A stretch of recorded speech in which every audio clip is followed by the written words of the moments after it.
और महालक्ष्मी सेल्स आपके लिए तैयार है लेटेस्ट कंज्यूमर अप्लायंसेस के साथ। Branded air conditioners, best brands, best offers के साथ आपके लिए अवेलेबल है महालक्ष्मी सेल्स में। एयर कूलर्स जो आपके पूरे घर में ठंडी हवा से आपके दिन को और खुशनुमा बनाए। Single door refrigerator, double door refrigerators, inverter battery, deep freezers, विजी cooler, LED televisions, semi and fully automatic washing machines, water purifier, RO plus UV, आटा चक्की, water dispensers, water coolers, mini refrigerators, सभी appliances बेस्ट ब्रांड्स के best offers के साथ आपके लिए available है Mahalakshmi sales में। तुमचं स्वागत।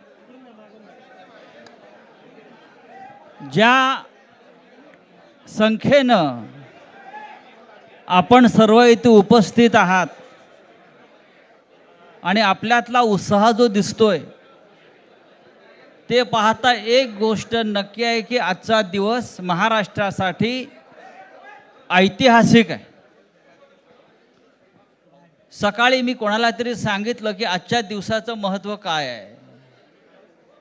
संयुक्त महाराष्ट्राच्या लढ्यानंतर जो संयुक्त महाराष्ट्राचा मंगल कलश महाराष्ट्रामध्ये आला तो मराठी ऐक्याचा मंगल कलश होता आणि आज पुन्हा एकदा हा मराठी ऐक्याचा मंगल कलश घेऊन सन्माननीय उद्धव ठाकरे आणि सन्माननीय राज ठाकरे आपल्या समोर आलेले आहेत। तोच आनंदाचा क्षण आज महाराष्ट्राच्या जीवनामध्ये आलेला आहे। मी अजिबात यापुढे काही बोलणार नाही। हाच मंगल कलश मुंबईसह अनेक महानगरपालिकांमध्ये विजयी भगवा ध्वज फडकवल्याशिवाय राहणार नाही आणि या महाराष्ट्राला फक्त ठाकरेच नेतृत्व देऊ शकतात आणि महाराष्ट्र ठाकरेंच्याच मागे जाईल हे सांगणारी आजची पत्रकार परिषद आणि आजचा दिवस आहे। मी यापुढला सूत्र ही माननीय उद्धव ठाकरे व माननीय राज ठाकरे यांच्याकडे देतो।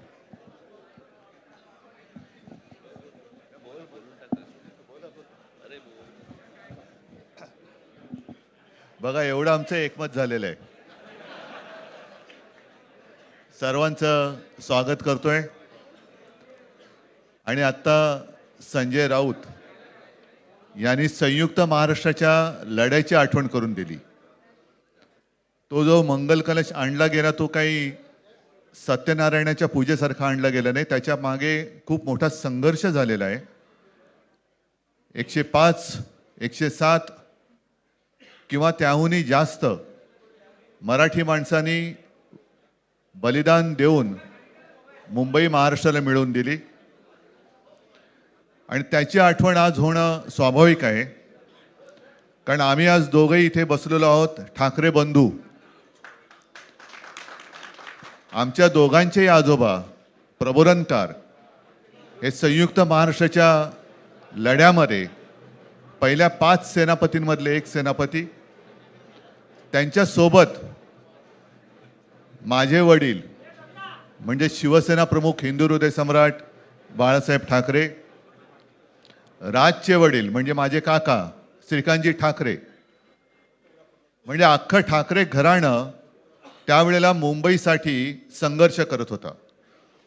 त्याच्यानंतरचा इतिहास मी काही आता तुम्हाला सांगत बसत नाही, पण मुंबई महाराष्ट्राने मिळवल्यानंतर मुंबईमध्येच मराठी माणसाच्या उरावरती उपरे नाचायला लागले आणि त्यावेळेला न्याय हक्कासाठी शिवसेना प्रमुखांना शिवसेनेला जन्म द्यावा लागला। साधारणतः 60-65 वर्ष आता होतील, पुढच्या वर्षी शिवसेनेला 60 वर्ष होतील। इतकी वर्ष व्यवस्थित गेली आणि आज परत आपण पाहतो आहोत की मुंबईचे लचके, मुंबईच्या चिंधड्या उडवायच्या हे मनसुबे त्यावेळेला ज्यांना मुंबई पाहिजे होती त्यांचेच प्रतिनिधी जे वरती दोघं जण, वरती म्हणजे इकडे नाही दिल्लीत बसलेले आहेत, त्यांचे मनसुबे आहेत। आणि आत्ता जर का आपण भांडत राहिलो तर मग तो जो काय संघर्ष, ते जे काय हुतात्मा स्मारक आहे त्याचा मोठा अपमान होईल।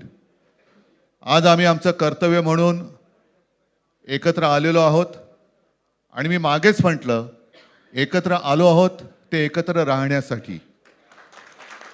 यापुढे मुंबईवरती आणि महाराष्ट्रावरती कोणी वाकड्या नजरेने किंवा त्यांच्या कपटी कारस्थानाने महाराष्ट्राला मुंबईपासून किंवा मुंबईला महाराष्ट्रापासून, मराठी माणसापासून तोडण्याचा प्रयत्न करेल, त्याचा राजकारणात खात्मा केल्याशिवाय राहणार नाही ही शपथ घेऊन आम्ही मैदानात उतरलेलो आहोत.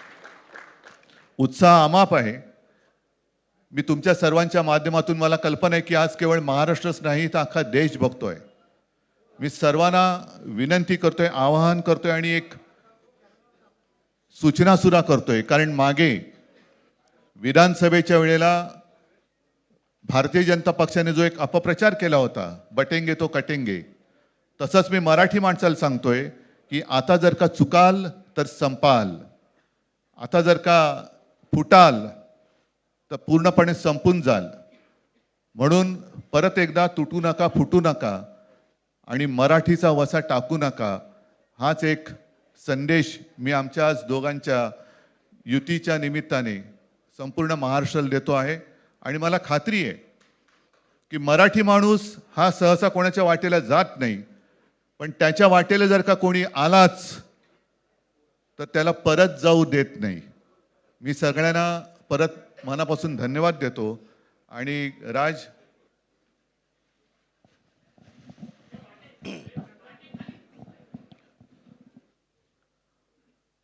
आपण सर्वांचं मी मनपूर्वक स्वागत करतो.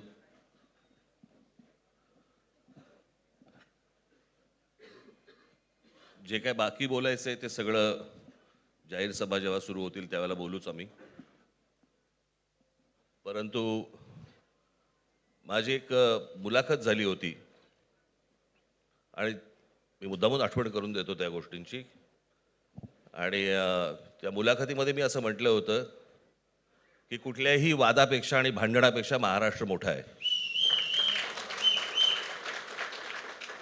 आणि मला असं वाटतं तिथून त्या आज आम्ही एकत्र येण्याची सुरुवात त्या वाक्यापासून झाली.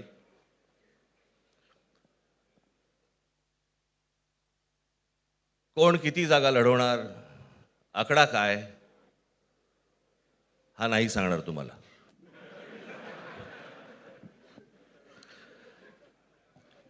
महाराष्ट्रामध्ये सध्या लहान मुलं पळवण्याची खूप टोळ्या फिरतायत. त्याच्यामध्ये 2 टोळ्या अजून जास्ती ॲड झालेल्या आहेत. ते राजकीय पक्षांमधली मुलं पळवतात आणि जे निवडणुका लढवणार आहेत त्या लढवणाऱ्या सर्व उमेदवारांना दोन्ही पक्षांकडनं उमेदवारी दिली जाईल. ती कधी भरायची, केव्हा भरायची ते आपल्याला कळवलं जाईल. आज फक्त आपल्यासमोर एकच गोष्ट मी आपल्याला सांगू इच्छितो की बरेच दिवस ज्याची प्रतीक्षा महाराष्ट्र करत होता, ती शिवसेना आणि महाराष्ट्र नवनिर्माण सेनेची युती झाली, हे आज आम्ही आपल्याला जाहीर करत आहोत.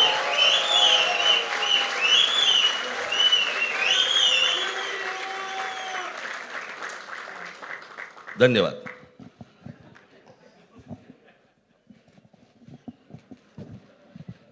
आकड्याचा खेळ संपला ते बरं झालं. नाही, आकड्यांचा खेळ आता सांगायचं नाही.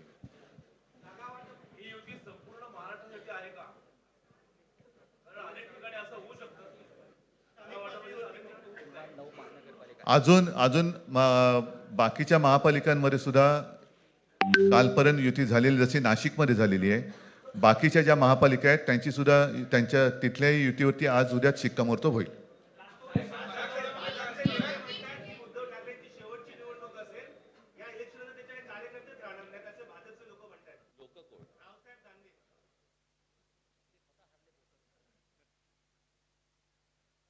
त्यांच्यावरती प्रतिक्रिया देण्याच्या तरी पातळीचे राहिलेत का ते? त्यांना त्यांच्या पक्षात सुद्धा कोण विचारत नाही. मला असं वाटतं की उत्तर देवांना द्यावीत, दानवांना नाहीत.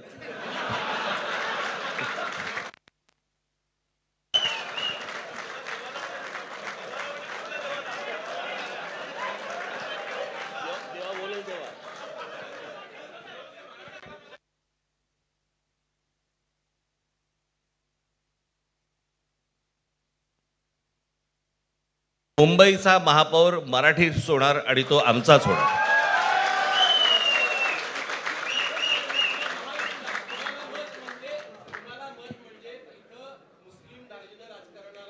मला असं वाटतं की एक मुख्यमंत्र्यांचा व्हिडिओ पण फिरतोय ज्याच्यामध्ये ते अल्ला हाफिज असं म्हणलेत, बरोबर ना?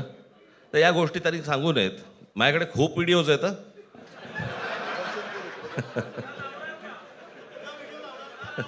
काय ते काय बोलतात त्याच्यावरती माझे व्हिडिओ तयार असतील.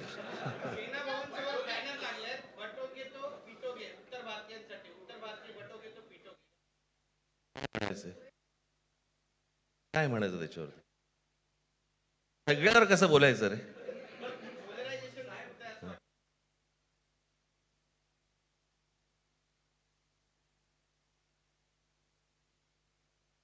मला असं वाटतं आज मुंबईचं मी तुमच्यासमोर आम्ही जाहीर करत आहोत आणि बाकीच्या जशा अशा होतील तशा तुम्हाला कळवलं जातील.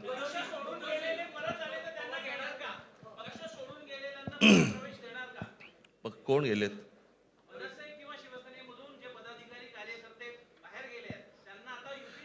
येऊ तर देत पहिलं. हे जरतर वरतीच खूप असतं सगळं.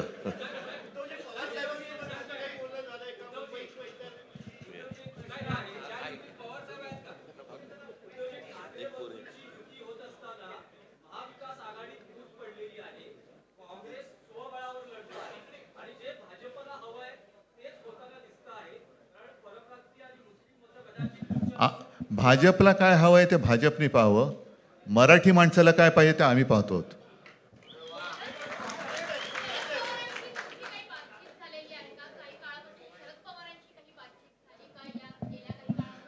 चर्चा सुरू आहे, बघू त्यांच्यात. आम्ही आज आमची युती जाहीर केलेली आहे, शिवसेना आणि महाराष्ट्र नवनिर्माण सेना. जे महाराष्ट्र प्रेमी आहेत त्याच्यात काही भाजपातले सुद्धा अस्सल मराठी आहेत, ते सुद्धा येऊ शकतात. ही महाराष्ट्र रक्षणासाठी महाराष्ट्र प्रेमींची युती आहे. त्याच्यात काही जण भाजपमध्ये सुद्धा आहेत, त्यांना हे जे काही चालले ते पाहवत नाहीये किंवा सहन होत नाहीये, ते सुद्धा येऊ शकतात.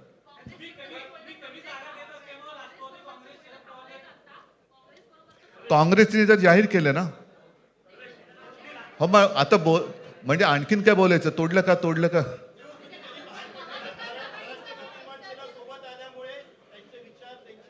बघा, मला बाकी कोण काय म्हणते त्याच्याशी काही कर्तव्य नाही. मी परत एकदा सांगितलं, महाराष्ट्राला आणि मराठी माणसाला काय पाहिजे ते आम्ही दोघं बघतो.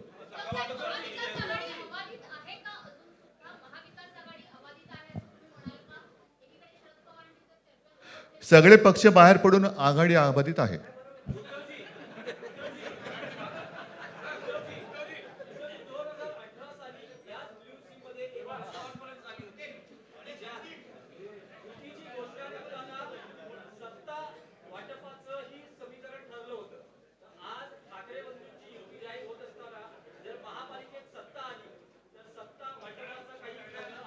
त्यावेळेला आम्ही हा निर्णय जाहीर केला होता आणि नंतर काय झालं तुम्हाला माहिती आहे. म्हणून आज आम्ही तो निर्णय जाहीर करत नाही आहोत.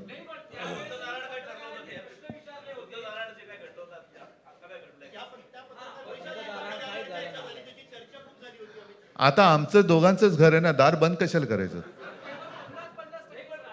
ठीक आहे, चला. मला असं वाटतं बाकीच्या प्रश्न आता काही तसं काही नाहीये. निवडणुकीपूर्वी अरे झालेलं आहे ना जागा वाटप. माझी निघताना फक्त एकच छोटी विनंती आहे. ज्यांचं मुंबईवरती, महाराष्ट्रावरती, मराठी माणसावरती प्रेम आहे, अशा सर्व माझ्या पत्रकार बांधवांना, भगिनींना माझी विनंती आहे की आमच्या पाठीमागे उभे राहा. धन्यवाद.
ताज्या घडामोडींसाठी स्वानंद न्यूजला सबस्क्राईब करा आणि बेल आयकॉनवर क्लिक करा.